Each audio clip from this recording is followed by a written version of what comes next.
welcome back to my YouTube channel. Welcome to another video. This video is going to be a sit down with a broke student. Yeah, guys. Yeah, I was like, okay, I'm gonna buy McDonald's and then do a sit down, and then I was like, I don't have bread, I don't have juice, I don't have soap, and then I was like, okay, let's do a cheap sit down, because yeah, you guys don't want to subscribe, you guys don't want to like and comment and share to your friends. But yeah, guys, make sure you like, comment, subscribe, tell a friend to tell a friend.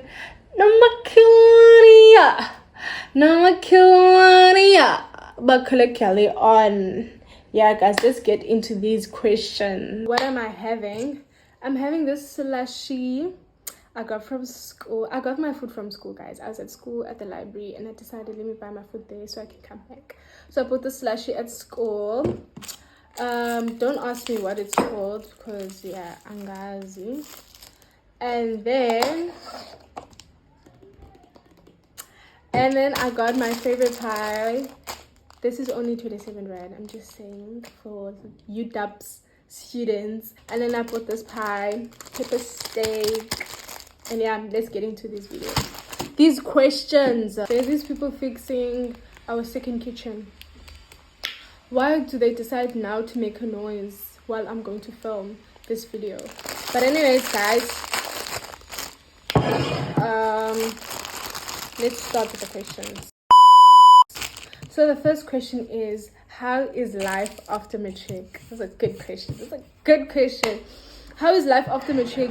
Life after matric was exciting at first, you know, being matric and like thinking about the fact that you are going to be done with school now. You're going to be a big girly, you know, you're going to live the life that is outside high school with the rules and whatnot and whatnot and whatnot. Yeah, but it was amazing. It was an exciting idea to me and my friends because we would always talk about what we would do the next year and whatnot and whatnot. But actually living it is very scary. Like, it is out of our comfort zone. It is, you start doing things that you don't want to do. Okay, you do things that you're so used to them being done by your parents. For example, like buying groceries for yourself, or having to now go hustle for things on your own because now you're a big girl. It's really scary, but at the same time it's exciting. You get to see how it feels to be independent and how it feels to do this life thing alone, I guess. Like, you get to experience stuff on your own and not like be told how life is. I don't know if that makes sense, but life after matric is scary. I miss school every day. You know, you don't know what you have until you lose it, for real. You know, having people to like beg you to do your assignments, to punish you, to scare you to do your stuff is better than no one caring about you, and now you have to be the one who has to be accountable and have to, you know, chase after yourself. But yeah, that's the first question. The next question is, how would you describe your relationship with your sister? And then I'll just combine it with another one that said with your family, né? Relationship with my sister Ulisa is amazing. I mean, me and her like bestie bombers. I feel like we were supposed to be twins. I think the reason why me and her are so close is that we are total opposites. Like, our personalities are opposites, so we don't clash. We're not the same person, you know. We don't clash. Instead, we intertwine on another level, you know. She is sometimes quiet, I'm sometimes loud. I'm sometimes quiet, she's sometimes loud. And we just match like that, you know. And we understand each other. I don't treat her like my little sister. She doesn't treat me like my older sister. We treat each other as friends. But then there's also boundaries, you know. In the sense of like, I don't know. I wouldn't say there's boundaries as in like, no, you don't play with me like that. Like, it's boundaries as in the sense of she knows that I'm her older sister. and there are things that I will advise her as a sister and not as a friend, and there are things that I won't let her or allow her to do that I feel like a friend would allow her to do, And relationship with my family is amazing. My family are my friends, those people are the people that I trust the most. Friends, I tell them a little bit there and there, but my family, I tell them everything. I don't know, we are like one small family, and I love them dearly. They are my whole life, literally. They are my whole life. And yeah, let me also include the how do I cope with university. How do I cope with university is with my family. My family calls me every day, video call. I tell them everything that I do here. They tell me everything that they do that side. And it makes me,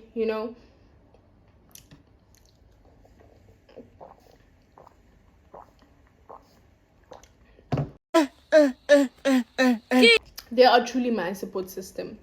I'm not gonna lie. Those people are my number one fans. So when you have a support system like that, it is easy for you to navigate everything in life, like coping with university.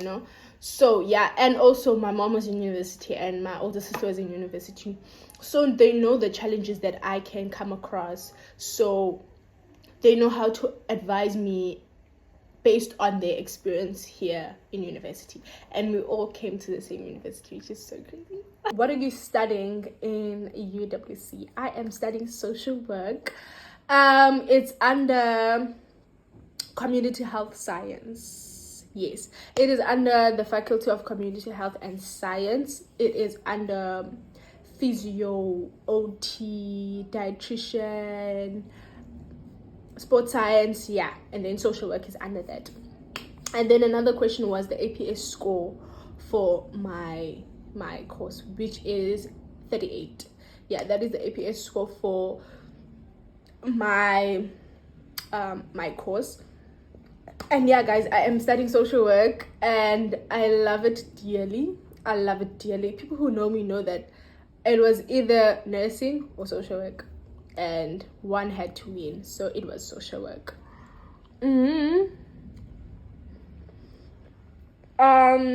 Advice into getting into university. Advice into getting into university is, if you are in grade 11 right now and you follow me on YouTube, please take it seriously. I didn't really take grade 11 seriously, and now I had to work extra hard in grade 12 for the universities to pay attention to me.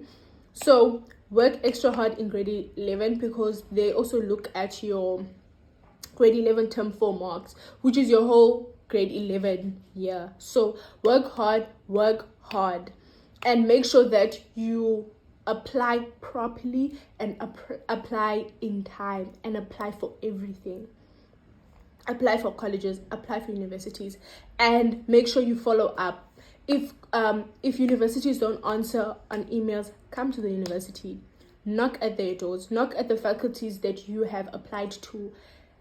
Let them get used to you until they accept you, because sometimes they won't accept you because they are full, not because you don't meet their requirements, but because they're full. So if they see that you've been a person who's been in and out in their faculty, they will put you under the people that are willing to accept you. Understand what I'm saying?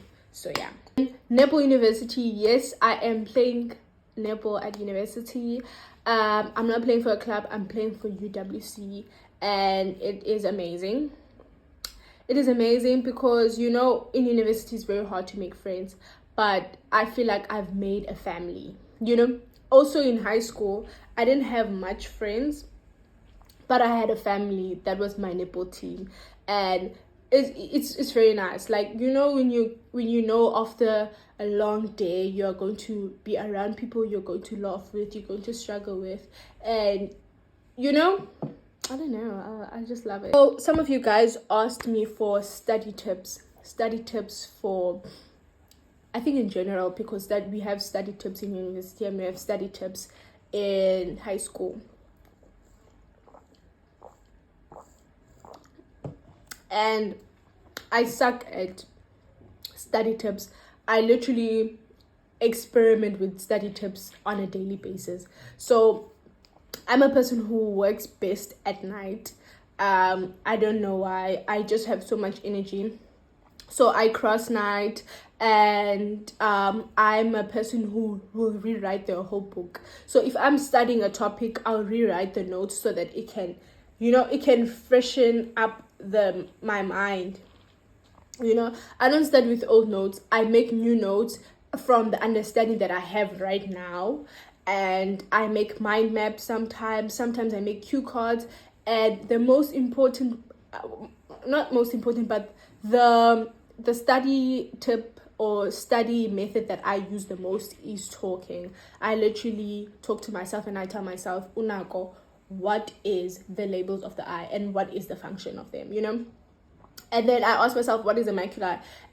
Tell me how the what do you call it?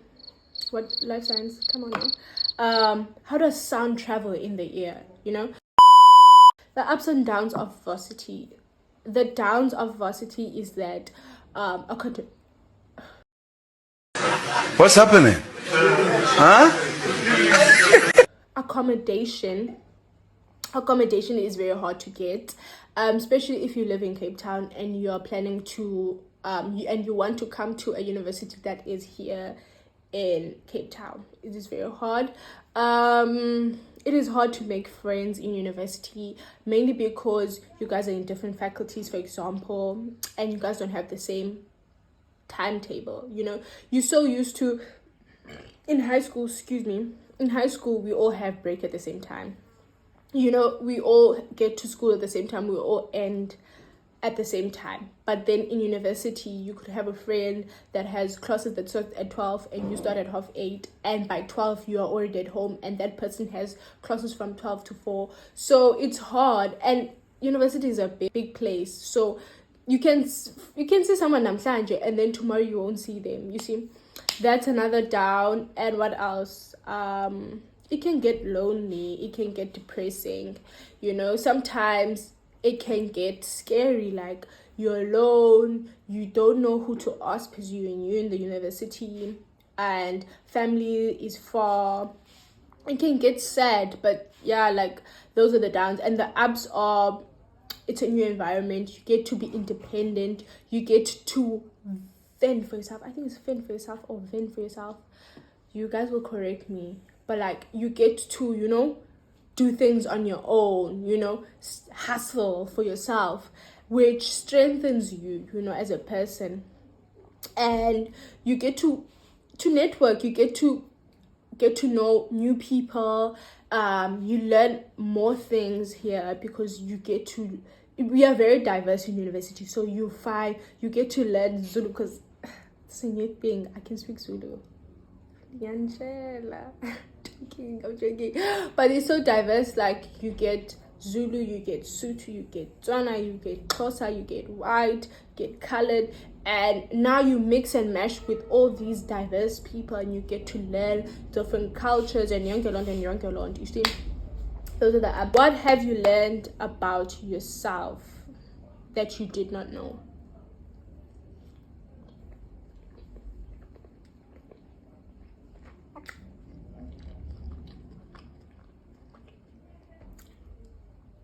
Okay, I'll answer this. Something that I learned about myself that I did not know is that I actually am scared of people.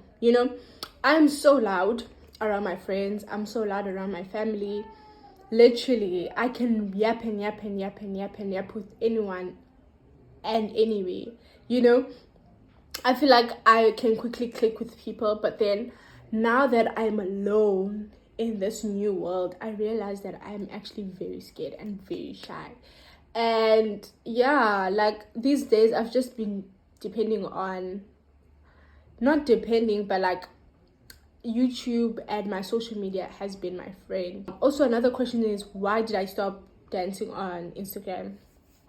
In grade 12, I just was so busy that I couldn't dance for Instagram. And I feel like now Instagram, from when I was dancing to now, has just increased. Like it has so much pressure. Now I just feel like it's not as easy as it was back then to just put my camera there and just dance and then just get likes. Now I feel like people have now made dancing a big thing. Now umntu music video, here camera, and like, and I was just like, you know what, it's not fun anymore. Now I'm gonna have to meet the standards that are now put on dancing on Instagram, if that makes sense. So now I've just been dancing on TikTok because now I just find colored TikToks so fun, and I've just been finding TikTok so fun. And yeah, I've just been dancing there, meeting new people there and attracting a new crowd and whatnot and whatnot. And I love it. I love it there because everyone's just so chilled. Like, there's no pressure there. So that's where I've been dancing. But back to what was I answering? Yeah, what I learned about myself. I've just been leaning on social media as an escape. I mean, like, when I'm on campus, I'm listening to music. When I want to talk about my day, I just pick up my phone and I talk to you guys. And I just randomly just decide to start a vlog because I want to say something to you guys, because I don't know if you guys understand it, but I'm acting like a shy girl. Like, I thought, when I think of myself then, I was like, I'm gonna get to Varsity and I'm gonna get a lot of friends, so many friends, and I'm gonna go out and whatnot and whatnot. Now I'm scared to make friends. I do have friends though, but like, I don't know. But that's something I learned about myself, that I'm shy. And let me name two, yeah? That I'm shy. I've realized that I'm a hard worker, I've always told people that I'm not smart, but I feel like I work so hard for things that I want. And now that I'm not working hard to pass, I'm working hard for my future. I'm working hard on something that I love, something that has been my passion, and I love it. Like, I love the hard work that comes with passion, that's driven by passion and it's driven by interest. Now I work hard because I'm so interested in this. I work hard because I see myself in this course. Do you understand what I'm saying?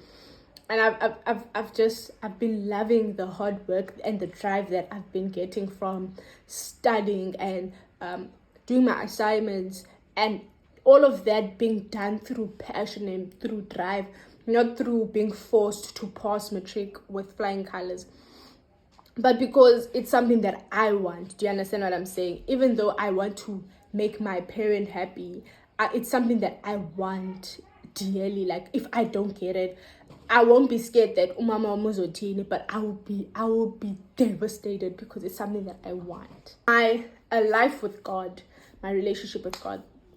Those are the two questions. Yeah?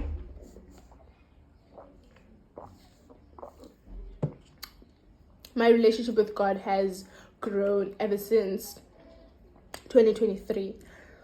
No, let's say 2021. It has grown through the years of knowing him, but not really letting him become part of my life. Right? We grew up in a family where we were told about God. We would go to church every Saturday or every Sunday, but it was not a thing of my practice. It wasn't a practice that I did on my own, but it was a practice that my mom was instilling in our family and was instilling in her own children. And now, as I grew up, I converted from Seventh Adventist Church, but from Sabbath, which is on a Saturday church, to Ikawe, which is now a Sunday church. Excuse me. I converted because I started asking myself questions due to the lessons we were taught at church, right? So ask myself, do I believe in this? I'd question the people who would teach us, the certain lessons about the church and whatnot in the Bible, and I would start questioning until people would struggle to give me answers. So, as time went by, I found another church, and in this church, Elata Glory Christian Center. Please, guys, if you in this serious, if you guys want God, Yani Pai, it's in Little Park. By the way, I'm plugging you guys. But yeah, I found God. Like, I knew him, but now he became part of my life. I wanted to do things. I wanted to sacrifice things for him. It wasn't my mom's thing anymore. It was something that why am I tearing up? It was something that my soul was hungry for at some point, like, I don't know, guys, and it felt amazing, and it still feels amazing, to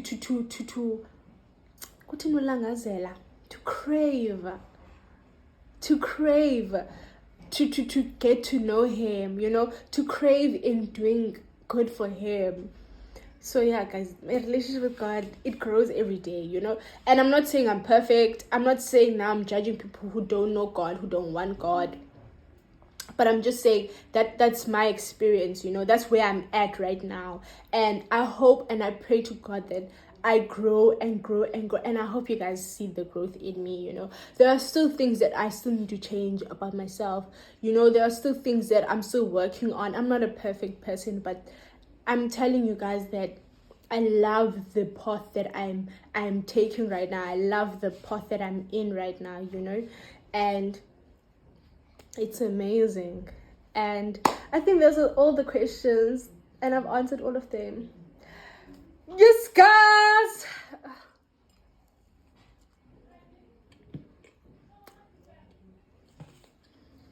I hope you guys liked the video. I didn't eat much, but I did answer your questions. Make sure you like, comment, subscribe, tell a friend to tell a friend. No, my God. Yeah, guys. Yeah.